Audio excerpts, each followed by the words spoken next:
नमस्कार, बहुत स्वागत है आप सभी का। आप देख रहे हैं भारत 24 और आपके साथ मैं हूं अमृता गर्ग। और खबरों के टॉप एंगल में जहां हम आपको खबरों से सिर्फ रूबरू ही नहीं कराते बल्कि उनके हर पहलू की जानकारी देते हैं। हमारे लिए खबर का मतलब शोर नहीं बल्कि आपको उसके हर पहलू से अवगत करना है, जो ना तो आपको किसी और चैनल ने दिखाया होगा और ना ही खबर के उस एंगल को आपको समझाया होगा जिसे आप जानना चाहते हैं। तो खबरों के टॉप एंगल में आज सबसे पहले बात देश की राजधानी यानी दिल्ली की होगी। आप इसे अपराध की राजधानी भी कह सकते हैं, क्योंकि पहले कंझावला कांड, फिर आदर्श नगर में चाकू से वार और पांडव नगर में एसिड अटैक की कोशिश। 72 घंटे में दिल्ली दहल गई। सवाल यह है कि क्या दिल्ली सुरक्षित नहीं रही? इसके बाद एक नए शाहीन बाग की बात करेंगे जो उत्तराखंड के हल्द्वानी में पनप रहा है। हाईकोर्ट के आदेश आ चुके हैं और उसके बाद रेलवे की जमीन पर बने घरों को गिराने के लिए जैसे ही बुलडोजर पहुंचा वहां हंगामा मच गया। तीसरी खबर आपको बेरोजगारी से जुड़ी दिखाएंगे। बेरोजगारी और बेबसी से जुड़ी हुई।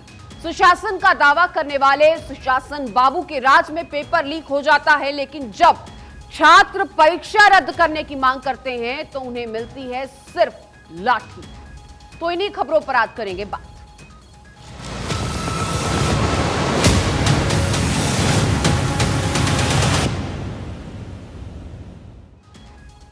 तो सबसे पहले बात देश की राजधानी दिल्ली और बात देश की बेटी की, जो तड़पती रही पर पुलिस सोती रही।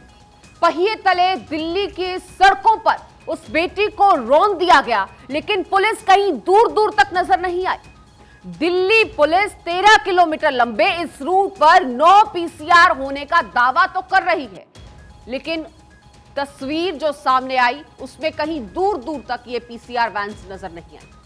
अंजलि का पोस्टमार्टम रिपोर्ट बता रहा है कि उसके साथ हैवानियत की सारी हदें पार हुई हैं। अब सवाल यह है कि निधि, पार्टी और पुलिस के बीच आखिर क्या चल रहा है?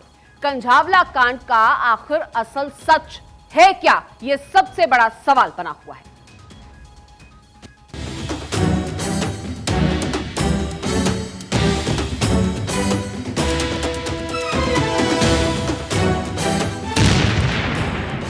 वो तड़पती रही, पुलिस सोती रही।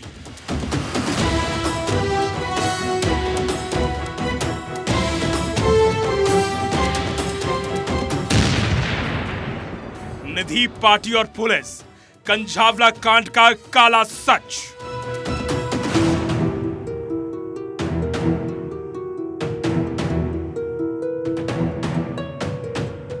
दस साल बाद दिल्ली एक बार फिर एक बेटी से हुई दरिंदगी से दहल गई है। वही दिसंबर का महीना, आधी रात का समय, सड़क पर दौड़ती कार और फिर एक बेटी को 5 नरपिशाचों ने मार डाला।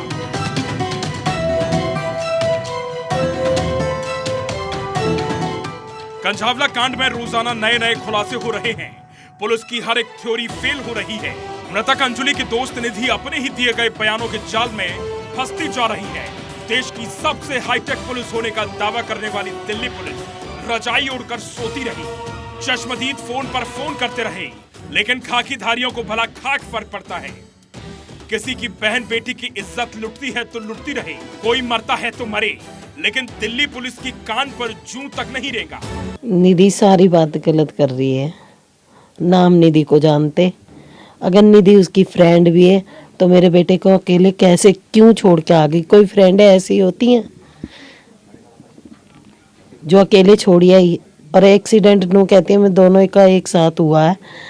तो मेरी बेटी गई भगवान के पास और तू बच गई। 2 बच्चों का एक साथ एक्सीडेंट होएगा एक गाड़ी से, तो एक बच्चा मर जाएगा और एक जिंदा रह जाएगा जो उसके खरोच भी नहीं आई। सब सोची समझी साजिश है। निधि भी चाहे इन्वॉल्व हो सकती है, उसके लिए पूरी तरीके से जांच करी जाए और वो 5 लड़कों को सजा दी जाए। सवाल तो पुलिस पर भी है। न समय पर जांच, न समय पर मेडिकल, न समय पर पोस्टमार्टम। सवाल तो ये है कि आखिर पुलिस क्या छुपाना चाहती है? क्या अंजलि की सहेली को सच बोलने से रोका गया है? उसे डराया धमकाया गया है? क्या पुलिस किसी को बचाने की कोशिश कर रही है? हम आज दिल्ली पुलिस के कच्चे चिट्ठे को खोलेंगे, लेकिन उससे पहले अंजलि के पोस्टमार्टम रिपोर्ट को देख लीजिए, जो उस रात हुई दरिंदगी और हैवानियत की गवाही चीख चीख करते रही है। तेज टक्कर और घसीटे जाने से लगी सभी चोटें, शरीर पर 40 से ज्यादा चोट के निशान, खोपड़ी खुली हुई मिली, ब्रेन मैटर गायब, रीढ़ और बाईं जांघ की हड्डी टूट गई थी, दोनों फेफड़ों में गंभीर चोट। अंजलि के पोस्टमार्टम रिपोर्ट को देखकर यमराज भी कांप उठेगा। पोस्टमार्टम रिपोर्ट बता रहा है कि अंजलि के साथ किस हद तक दरिंदगी की गई। पोस्टमार्टम रिपोर्ट में यह भी खुलासा हुआ है कि अंजलि ने शराब नहीं पी थी, वो नशे में बिल्कुल भी नहीं थी, जबकि अंजलि की सहेली निधि ने दावा किया कि वो बहुत ज्यादा नशे में थी। गाड़ी हम लड़की आगे गिरी, मैं साइड में गिर गई, फिर टक्कर हो गई, वो गाड़ी के नीचे घुस गई। अच्छा। हाँ, लड़कों को पता था कि भाईजान उनके नीचे एक लड़की है। लड़कों ने जानबूझ के इस मौत को अंजाम दिया। उनको पता था, लड़की नीचे से चिल्ला रही थी, मैं होपलेस हो गई थी बहुत ज्यादा, इसलिए मैं चली गई। मैंने किसी को डर के मारे नहीं बताया, मैं किसको बताती, मैंने किसी को नहीं बताया। उसमें क्या बोलते हैं, फुटेज में वो लड़की साथ में थी। 2 बजे की फुटेज में वो लड़की साथ में नहीं थी। ये सारा प्लान उस निधि का है। पुलिस प्रशासन उससे सख्ताई से पूछे कि क्या कर रही है, क्यों कर रही है। ठीक है, कुछ ना कुछ मामला गड़बड़ है निधि की तरफ से। गड़बड़ है निधि की तरफ से, पूरा ही गड़बड़ है। क्या है कि जिस होटल में गई थी, उस होटल में उसने खुद लड़की को बुलाया था। कि उसने बुलाया, उसने जबरदस्ती करवाने की हमारी भांजी के साथ कोशिश करवाई है, वो एक्सेप्ट नहीं हुई। वो लड़की जानबूझ को उसको पकड़ के ले जाने की कोशिश करी है, जो फुटेज में आ रहा है। सवाल निधि के बयान का नहीं है, सवाल तो ये है कि निधि आखिर झूठ क्यों बोल रही है। क्या उसे चुप रहने की धमकी दी गई है क्योंकि निधि उतने संपन्न परिवार से नहीं आती है? क्या निधि किसी के दबाव में आकर बयान दे रही है? निधि को जब से इन्होंने मकान लिया, यहाँ पे आने जाने लगी, इसे जानते हैं। ऐसे अक्सर इसको शुरू से जानते नहीं हैं। कितने दिन हो गए मकान लिए? इनको हो गया 2 महीने हो गए होंगे इनको मकान लिए हुए। बस आप बगल में रहती हैं, एज अ लड़की कैसी है वो? ऐसे लड़की खराब नहीं है, लड़की तो सही है, खराब लड़की नहीं है, अच्छी है। मगर इस मामले में इसने ना सुनवाई नहीं करी है, डर गई है ना। इसको करनी चाहिए थी मगर ये डर गई, डर के आगे इसने कुछ नहीं कर पाई। एक्चुअली करती क्या है निधि? निधि तो कोई काम नहीं करती। इनकी मम्मी जाती है काम ड्यूटी पे। मम्मी किस में काम करती? मम्मी इनकी घरों में काम करती है, घरेलू काम होता है ना, झाड़ू पोछा बर्तन, वही काम करती है इनकी मम्मी। बाकी निधि कोई काम नहीं करती। अब जरा 31 दिसंबर और 1 जनवरी के रात दिल्ली पुलिस कितनी एक्टिव थी, उसकी रिपोर्ट भी देख लीजिए। 13 किलोमीटर के रूट पर 5 पीसीआर वैन तैनात थी। उस रात 5-6 पीसीआर कॉल की गई। चश्मदीद दीपक ने 20 से ज्यादा बार पुलिस अफसरों से बात की। आरोपियों को पकड़ने के लिए कुल 9 बार पीसीआर वैन को फोन लगाया गया, लेकिन फिर भी दिल्ली पुलिस के जाबाज पीसीआर वैन आरोपियों को नहीं पकड़ पाई। सवाल ये है कि 13 किलोमीटर लंबे रूट पर 5 पीसीआर वैन कहां थी? चश्मदीद दीपक के पहले फोन कॉल पर पुलिस हरकत में क्यों नहीं आई? अगर 9 पीसीआर वैन लगे थे तो फिर आरोपी कैसे बच गए? अंजलि की मौत हत्या या फिर हादसा? पुलिस इसे हादसा बता रही है, लेकिन प्रारंभिक जांच, पोस्टमार्टम रिपोर्ट और एफएसएल रिपोर्ट जानबूझकर हत्या की तरफ इशारा कर रहे हैं। टक्कर के बाद अंजलि कार के बाईं ओर अगले पहिए में फंस गई। खून के धब्बे कार के आगे की बाईं पहिए पर मिले हैं। इसके अलावा भी कार के नीचे कई जगहों पर खून के धब्बे मिले हैं। टीवी पे अंजलि की दोस्त बार बार ये कह रही है कि अंजलि की ही गलती थी। तो मैं ये जानना चाहती हूँ कि ये कैसी दोस्त है कि इसकी दोस्त अंजलि गाड़ी के नीचे आ गई, इसके सामने आ गई, पुलिस को नहीं बताया, अंजलि के पेरेंट्स को नहीं बताया। ये जो भी दोषी हैं इनको फांसी की सजा होनी चाहिए, और ये जो लड़की अंजलि की दोस्त बताती है अपने आप को, इसकी भी जांच होनी चाहिए। कंझावला कांड की मिस्ट्री सुलझने के बजाय उलझती ही जा रही है। इस मिस्ट्री को सुलझाने के लिए पुलिस जितना ही अंदर जा रही है, नए नए राज खुलते जा रहे हैं। अब पुलिस पर भी सवाल उठने लगा है। सवाल दिल्ली की सुरक्षा को लेकर, सवाल बहन बेटियों की सुरक्षा को लेकर। Bureau report, Bharat 24। तो दिल्ली पुलिस को तेज तर्रार पुलिस कहा जाता है, लेकिन कंझावला मामले में दिल्ली पुलिस की वो तेजी दिखी नहीं। दिल्ली पुलिस सवालों के घेरे में घिरी हुई है। नए साल पर सख्ती थी, फिर भी दिल्ली पुलिस को आखिर भनक क्यों नहीं लगी? चश्मदीद के कॉल के बाद भी पुलिस क्यों नहीं जागी? सवाल ये बड़े हैं और यही सवाल लगातार भारत 24 पूछ रहा है। पोस्टमार्टम रिपोर्ट से पहले आखिर एक्सीडेंट से मौत कैसे बता दी गई पुलिस की तरफ से? ये बयान इतनी जल्दबाजी में कैसे सामने आ गए? अंजलि की दोस्त की जानकारी जुटाने में देरी क्यों हुई, जबकि वो इकलौती चश्मदीद गवाह थी? एफआईआर दर्ज करने और पोस्टमार्टम में देरी क्यों हुई? ये तमाम बड़े सवाल इस केस से लगातार जुड़े हुए हैं और ये अहम सवाल हैं जो इस केस की गुत्थी को सुलझा सकते हैं। एफआईआर में पहले हल्की धाराएं क्यों लगाई गई? बहुत शुरुआत में पुलिस ने क्यों डिसाइड कर लिया? क्या किसी दबाव में थी दिल्ली पुलिस? ये तमाम सवाल फिलहाल इस पूरे केस को उलझाए हुए हैं। चल रही है, अभी फाइनलाइज नहीं हुई है। हाँ। तो अभी जब तक सारी चीजें एनालाइज ना कर ले तब भी नहीं। मैम, पुलिस वालों की भी लापरवाही की बात जो सामने आ रही है उसको लेकर सारे एस्पेक्ट्स को एग्जामिन किया जा रहा है। इंक्वायरी जब खत्म होगी तो रिपोर्ट सबमिट मैम, कब तक रिपोर्ट आप दे देंगे एमएचए को अपनी? अभी तो सारी चीजें एनालाइज कर रहे हैं। आपके जितने भी सवाल है, मीडिया भी जो उठा रही है, उन सबको अच्छी तरह से इंक्वायर किया जाएगा, उसके बाद रिपोर्ट सबमिट करेंगे। Thank you. और उधर साइरस मिस्त्री मौत मामले में चार्जशीट दाखिल हुई है। पालघर पुलिस ने 152 पन्नों की चार्जशीट दायर की है। पुलिस ने नेग्लिजेंस और ओवर स्पीडिंग को वजह बताया है। साइरस मिस्त्री की कार दुर्घटना में मौत हुई थी, कई सवाल उठे थे, लेकिन चार्जशीट दाखिल हुई है और 152 पन्नों की इस चार्जशीट में जो दायर की गई है, पुलिस ने नेग्लिजेंस और ओवर स्पीडिंग को वजह बताया। और खबरों में टॉप एंगल लगातार आपको दिखा रहे हैं। बात देश की राजधानी की लगातार कर रहे हैं, जहां फिर से वही क्राइम का नगर बसा हुआ दिखाई देता है। बहन बेटियों पर अपराधी पहले से ही घात लगाए बैठे रहते हैं। 72 घंटों में दिल्ली में बेटियों के खिलाफ अपराध से लगातार खौफ का माहौल बना हुआ है।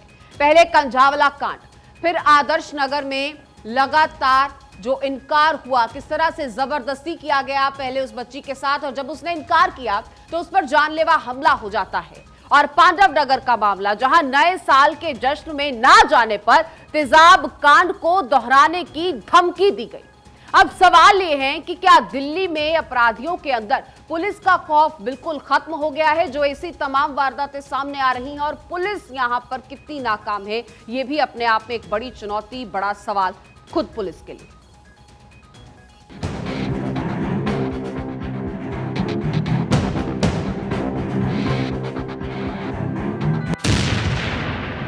बहत्तर घंटों में 3 वारदातों से दहली दिल्ली। राजधानी में बेटियों पर कहर।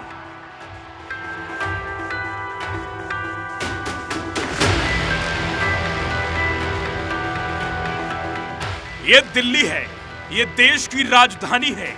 यहां से देश की दशा और दिशा तय की जाती है। दावा सबसे सुरक्षित शहर का। लेकिन यहां हर चौराहे पर दरिंदे बैठे हैं बहन बेटियों पर घात लगाकर। 3 दिन में 3 वारदातें, तीनों वारदातों में बेटियां ही बनी शिकार। पिछले 72 घंटों में कंझावला से लेकर पांडव नगर और आदर्श नगर में 3 बेटियों के साथ ऐसी वारदात हुई कि दिल्ली सहम गई। कंझावला में बेटी को घसीटा गया तो पांडव नगर में एसिड अटैक से धमकी दी गई और आदर्श नगर में लड़की पर ताबड़तोड़ चाकू से वार किया गया। पूरी वारदात सीसीटीवी में कैद हो गई। आरोपी पहले युवती से कुछ बात करता है और फिर अचानक चाकू से हमला कर देता है। और अब बात उत्तराखंड की कर लेते हैं। उत्तराखंड में हल्द्वानी के गफूर बस्ती में अतिक्रमण हटाने का मुद्दा और लगातार गहराता जा रहा है। दिल्ली के शाहीन बाग की तर्ज पर यहां भी महिलाओं और बच्चों को आगे कर दिया गया है। अतिक्रमण का जमकर विरोध हो रहा है और सड़कों पर उतरकर लोग सरकार से उन्हें बेघर ना करने की मांग कर रहे हैं। इस पर राजनीति भी हो रही है। आप इस रिपोर्ट के जरिए देखिए और समझिए कि पूरा मामला आखिर क्या है।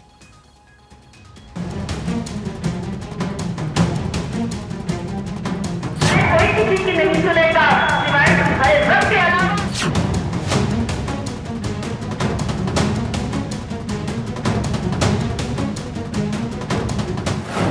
हल्द्वानी में रेलवे की जमीन पर कब्जा हटाने का आदेश, सड़क पर बवाल। अतिक्रमण के खिलाफ चलेगा बुलडोजर। उत्तराखंड के हल्द्वानी में जोरों पर है ठंड और इस ठंड में सड़क पर हैं महिलाएं और बच्चे। ये धरने पर बैठे हैं क्योंकि इनका आशियाना खतरे में पड़ गया।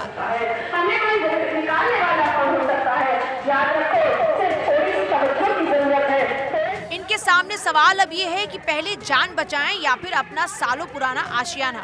आपको मालूम है ये तो वो रब है, ये वो खुदा है जो हजरत मूसा अलैहिस्सलाम को समंदर में रास्ता दे देता है। दरअसल उत्तराखंड हाईकोर्ट ने रेलवे की 78 एकड़ जमीन पर अतिक्रमण हटाने का आदेश दिया है। आदेश के बाद से ही वहां रह रहे लोगों की नींद और चैन खो गया। अब महिलाओं और बच्चों के साथ धरने पर बैठ गए हैं। गुजारिश है हमारी भारत सरकार से, कहते हैं कि हमें रोटी और कपड़ा मकान चाहिए। हम ज्यादा कुछ नहीं कहते साहब, हमें मकान दे दे, हमें कहीं हमारे छत दे दे छुपाने के लिए, हमें यही बहुत है सर। 10 तारीख का टाइम दिया है और परेशानी इतनी है, ठंड का आलम है, बच्चों का गरीब गुरबत औरत है, बच्चे हैं, बुजुर्ग हैं, अब ये कहाँ जाएंगे बताओ। हम ऐसे बस्ते ऐसे खाली ऐसे कर देंगे, पहले इन्होंने बनने को दिया हमें, जब अगर बनने जाओ यहाँ बसे तो बनने को दिया, ये पिलाते ये है। ये एक जमाने से लाली ये स्कूल बने हुए हैं जो जिसमें हमारे बच्चे पढ़ते हैं, ये काफी साल से हैं। ये हटा रहे हैं, ये बच्चे एक जगह नारा देते हैं बेटी बचाओ बेटी पढ़ाओ, जब ये उजाड़ दिए जाएंगे। उधर प्रशासन का कहना है कि जमीन रेलवे की है और 1975 में इस बार अवैध कब्जा कर गफूर बस्ती को बसाया गया। इस जमीन पर करीब 4500 परिवारों ने अतिक्रमण कर रखा है, जिसे छोड़ने को वो तैयार नहीं।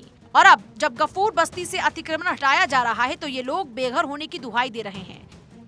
सोशल मीडिया पर भी ये मामला जोर शोर से चलाया जा रहा है, जिसकी वजह से तनाव लगातार बढ़ रहा है। हालांकि हाईकोर्ट के आदेश पर जिला प्रशासन ने पिछले दिनों कुछ जगहों से अतिक्रमण हटाया था, लेकिन भारी विरोध को देखते हुए फिलहाल अभियान को रोक दिया गया। हल्द्वानी में 50 साल से ज्यादा समय से रह रहे लोगों पर अब बुलडोजर चलने का खतरा मंडरा रहा है। साफ तौर पर है कि जिस तरह से हाईकोर्ट के आदेश के बाद ये कहा गया है कि ये पूरी तरह से इंक्रोचमेंट खत्म होना चाहिए, यहाँ के जो निवासी हैं अब पूरी तरह से अपने आप को प्रताड़ित महसूस कर रहे हैं। कुछ लोग ये भी कह रहे हैं कि उनको पहले भी सूचना दी जा सकती थी, 50 साल से रह रहे हैं तो अब ऐसी नौबत क्या आ गई। लेकिन अब सरकार से उम्मीद वो कर रहे हैं कि उनको राहत मिलनी चाहिए, उनको आशियाने देने चाहिए। इस मामले पर अब राजनीति शुरू हो गई है। AIMIM चीफ असदुद्दीन ओवैसी ने इंसानियत का हवाला देते इन परेशान लोगों की मदद करने की अपील की। समाजवादी पार्टी के नेता भी बचाव में उतर आए हैं। 70,000 से ज्यादा लोग बर्बाद हो जाएंगे अगर उनको निकाला जाएगा तो। हम देश के प्रधानमंत्री से अपील कर रहे कि इंसानियत की बुनियाद पर भारत के प्रधानमंत्री, भारत के वजीर आजम को इन लोगों की मदद करनी चाहिए, इनको वहाँ से नहीं निकालना चाहिए। देखिए ये हल्द्वानी में है और 85 साल से लोग वहाँ पे बसे हुए हैं। विकास के काम होते हैं, सौंदर्यीकरण होता है, वो इंसानों की कॉस्ट के ऊपर नहीं होना चाहिए, क्योंकि ये सब कुछ जो भी वो करते हैं वो इंसानों के लिए करते हैं। लेकिन ये इस तरह से उजाड़ देना, कोई ना कोई अल्टरनेटिव उसका निकाला जा सकता है। प्रदर्शनकारियों की मांग है कि प्रशासन अतिक्रमण हटाने से पहले उनका पुनर्वास करे। फिलहाल प्रशासन ने 10 जनवरी तक के लिए अतिक्रमण हटाने की कार्रवाई रोक दी है। वहीं कब्जा हटाने के विरोध में हल्द्वानी के कांग्रेस विधायक समेत 10 लोगों ने सुप्रीम कोर्ट का रुख किया। वरिष्ठ वकील प्रशांत भूषण ने भी इस मामले को CGI के सामने रखा, जिस पर 5 जनवरी को सुनवाई होनी है। अब सबकी नजर सुप्रीम कोर्ट के फैसले पर टिकी है। Bureau report, Bharat 24। और अब बात बेरोजगारी की करेंगे, जो एक बड़ा मुद्दा है। और बिहार में बेरोजगारी और बदहाली की ऐसी तस्वीर सामने आई है जिसमें अपना हक मांगने पर तोहफे में सरकारी लाठियां भांजी गई। जी हां, BSSC पेपर लीक मामले में छात्र पेपर अब रद्द करने की मांग कर रहे थे। फिर क्या था, बिहार पुलिस भड़क गई और छात्रों को दौड़ा दौड़ा कर यहां पर पीटा गया।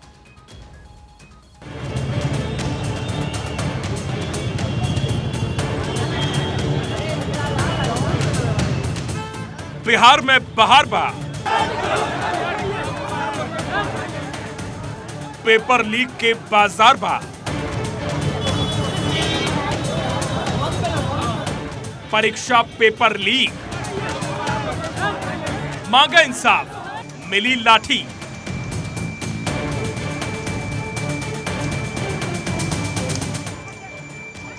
अरे हमें तो बिहार सरकार ने लूटा, बीएसएससी में कहां दम था। सोचा परीक्षा होगी, नौकरी मिलेगी, लेकिन कमबख्त पेपर ही लीक था।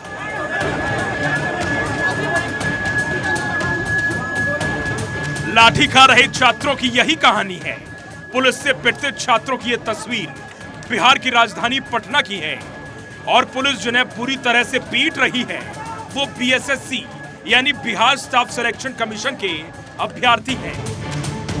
बीएसएससी मामले को लेकर के छात्र प्रदर्शन कर रहे थे, लाठी चार्ज किया गया है। तस्वीरें लगातार आपको दिखा रहे हैं। ये देखिए बैरिकेटिंग किए गए थे और बैरिकेटिंग तोड़ने की कोशिश की गई और इस वक्त सीधे लाठी चार्ज जो है वो किए जा रहे हैं। देखिए पुलिस के द्वारा लगातार उन तमाम छात्रों पर किस तरह, इधर ये तस्वीरें देखिए, इस वक्त तस्वीरें आपको हम दिखा रहे हैं किस तरह से जो है छात्रों पर लाठी चार्ज किए जा रहे हैं।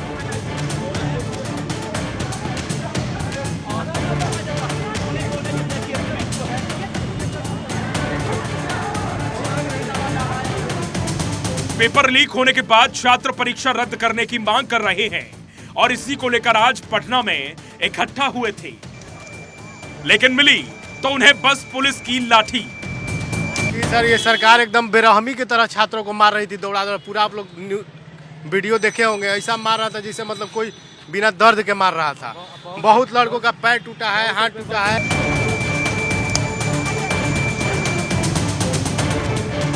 बिहार में पेपर लीक का मामला फिर से गर्मा गया है। पेपर लीक के बाद परीक्षा रद्द करने की मांग को लेकर छात्रों ने पटना के डाक बंगला चौराहे पर जाकर जमकर प्रदर्शन किया।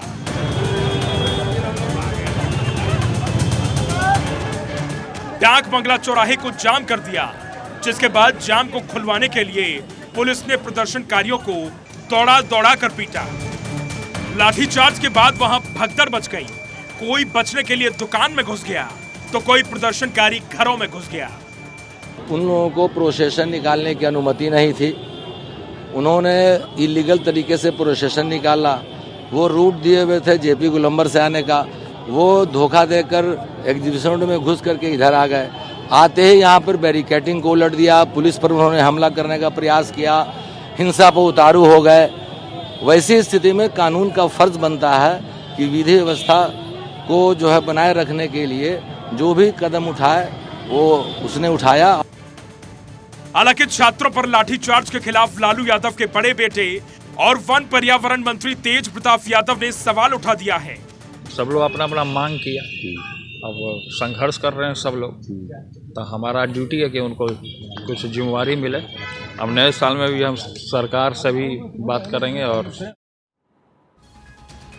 आगे देखना होगा कि ये मुद्दा और कितना भुनाया जाएगा। बहरहाल खबरों के टॉप एंगल में इतना ही। आप बने रहे भारत 24 के साथ।